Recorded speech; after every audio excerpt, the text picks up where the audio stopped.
ఇది జీవిత రహదారి.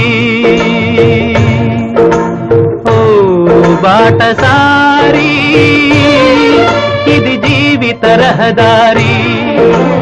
ఎంత దూరమో ఏది అంతమో ఎవరు ఎరుగని దారి ఇది, ఒకరికి సొంతం కాదు ఇది.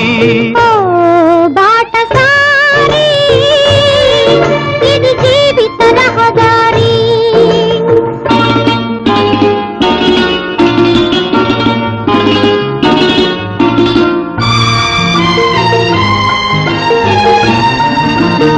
ఎవరు ఎవరికి తోడవుతారో, ఎప్పుడెందుకు విడిపోతారో,